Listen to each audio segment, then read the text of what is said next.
Hi, I'm going to teach back one of the most interesting concepts of game studies, at least for me, through a false example of video games. The concept of play being discovered by Johann Huizinga in his book Homo Ludens is critiqued and being further expanded by Roger Caillois in his book Man, Play and Games, written in 1958. According to the author, play and games are different, yet they are inseparable to each other. Play has its utmost two degrees. Its most organized form, ludus, rule bound, absolute order. Then we move on to Vidya, the most fun form of play, improvisation, freedom, and joy. But however, we cannot forget the four categories of games that goes along with those two forms. So, the first category of game we are going to discuss is agon. And if we translate from Greek, it is competition, fighting to get the win, to prove superior mastery over the others. And if we translate the word with face value, it also means agony, which your opposing team will feel agonizing when you triumph and take away their victory. The prime example we have right here is the game Naruto to Boruto Shinobi Striker, which I'm playing in PvP Battle Royale mode. And all I'm trying to do here is to test myself, along with my opponent's masteries to get my victory and trying to insert my superior status to my opponents and make them agonize by defeating them to get points and get to the top of the leaderboard.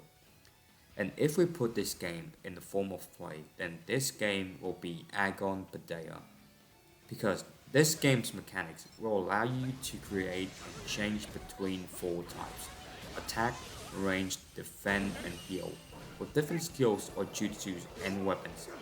And as you see here, I am freely changing my type build to range type so I can improvise and make my way to the top. Then we got Agon Ludus, which is organized rule-bounded competition, which on top of our mind it is sports. And in here I got the game UFC 4 made by EA Games, which is a sports game about my favorite combat sports of all time, MMA, mixed martial arts. And of course, in sports, we've got certain rules, decisions, so that no one can get injured and make it fair for everyone that participate in the game. And of course, in MMA, you can't hit people on their backside, no grabbing against the cage, no grabbing inside the glove, and no hitting to the groins. And you have to perform under those rules in order to win against your opponents and get to the championship title. And of course, this can somehow relate to one of self-determination theories discovered by Richard Ryan and Edward Deci, competence, which is the ability one has to learn and master, then succeed it so they can meet the goals of his/her day-to-day life. Now we move on to the next category of game, which is Alea. And Alea means luck or chance. The player has no control, it is the game of fate. And when we talk about Alea in video games, the first thing that comes up in my mind is gacha games.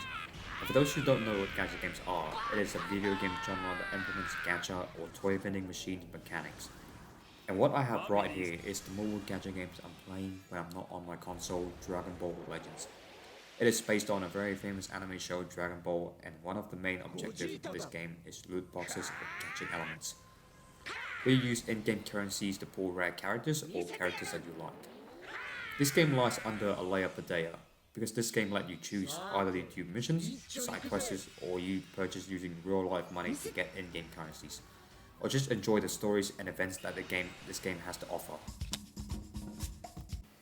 When we talk about Ludo's form of Alea, we're going to talk about rule-bounded game of luck, and there are a lot of games that comes up in our mind, like blackjack or poker or any board games like chess or D&D.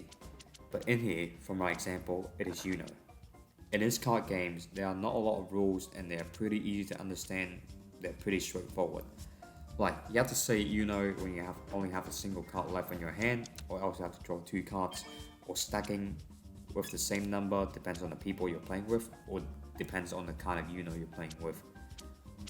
But however, you cannot break the rules, or else you're gonna ruin others' experience, and you'll be seen as a spoiled sport that ruins the magic circle or the magic of the game. Then we move on to Erlings, which translates to feeling intense emotional response, like panic, shock, or horror. Collins explained this category as are based on the pursuit of vertigo and which consists of an attempt to momentarily destroy the stability of perception and inflict a kind of voluptuous panic upon an otherwise lucid mind.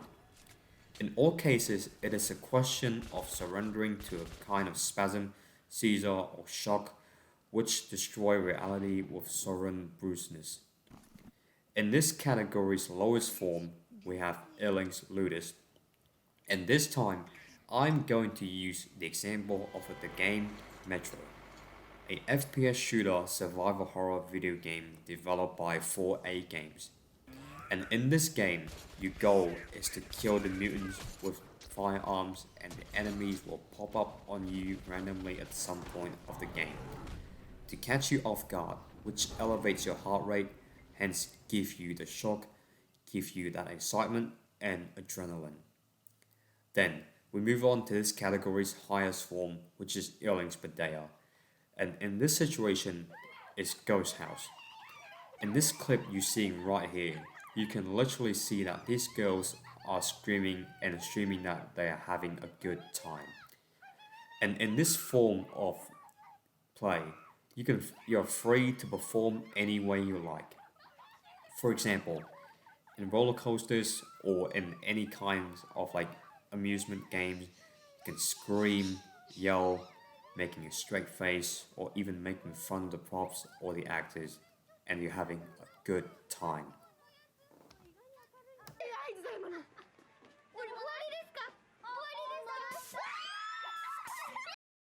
Now, we move on to the final category, mimicry, which is very straightforward. It means mimic, pretending, or playing a character and completing their goal. And we've seen this category a lot of times as human beings in our lives. From its purest form, Padea, which can be seen in child play like Heroes and Monsters or pretend fighting, or even animals play, to the highest form of it, which is theatre play or stage plays, where actors and actresses must be absolute in character, read lines, and perform to the audience in front of them.